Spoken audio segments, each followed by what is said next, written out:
আমি আরিফ চৌধুরী পলাশ আপনাকে স্বাগত জানাচ্ছি। আমার ৩টি প্রশ্ন থাকবে আপনার কাছে। প্রথম প্রশ্ন, বৈষম্য বিরোধী ছাত্র আন্দোলনের অন্যতম নারী নেত্রী ছিলেন আপনি। এ ব্যাপারে আপনার অনুভূতি জানতে চাই। আমি শুধু একা না, আমার সাথে আরও অনেক নারীরা ছিলেন। একেবারে বোনের মতো আমরা পাশাপাশি থেকে কাজ করে গেছি। আর শুধু আমরাই যে ছাত্রীরা তা তো না, আমাদের মায়েরা, আমাদের বড় বোনেরা তারাও অংশ নিয়েছেন কোনো না কোনোভাবে। তবে হ্যাঁ, এত মানুষ আমাদের নিয়ে আমাদের দেখে এসেছে, এসে যখন বলে আপনাদের দেখে এসেছি, তখন জিনিসটা শক্তি যোগায়, বিশ্বাস করতে সাহায্য করে যে না, দেশের মানুষ আমাদের সাথে আছে, দেশের মানুষের জন্য আমাদের কিছু করা উচিত। তারা নির্যাতনের শিকার, তারা হচ্ছে যে বৈষম্য বিরোধী আন্দোলনে যারা শহীদ হয়েছেন, আহত বা পঙ্গু হয়েছেন, তাদের পরিবারের অথবা হসপিটালে এখনো যারা এখনো বেঁচে কষ্টে দিন যাচ্ছে, খুব কষ্টে দিন আর্থিকভাবে অসচ্ছল, তাদের উদ্দেশ্যে আপনাদের করণীয় কি? আমাদের কাজ চলছে।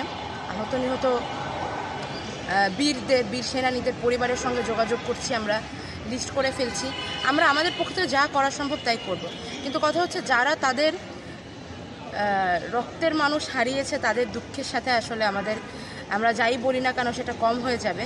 আমি শুধু আপনাদের এটুকু বলতে চাই, আপনারা শহীদের পরিবার, আপনারা গাজীর পরিবার, এটা ভেবে দোয়া করবেন আমাদের জন্য, যারা চলে গিয়েছেন তাদের জন্য, যারা আহত তাদের জন্য।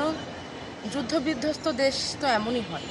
সারা বাংলাদেশের মানুষের দেশ গঠনে সারা দেশের ছাত্রছাত্রী এবং সাধারণ মানুষের উদ্দেশ্যে আপনার বার্তা কি থাকবে? আমি এটাই বলতে চাই যে আপনারা একতা ছেড়ে দেবেন না, এক থাকুন, রাজপথে পুনরায় ফিরে আসার মানসিকতা রাখুন, বিপ্লবের পর প্রতি বিপ্লব ঠেকিয়ে দেওয়ার জন্য সব ধরনের প্রস্তুতি রাখুন।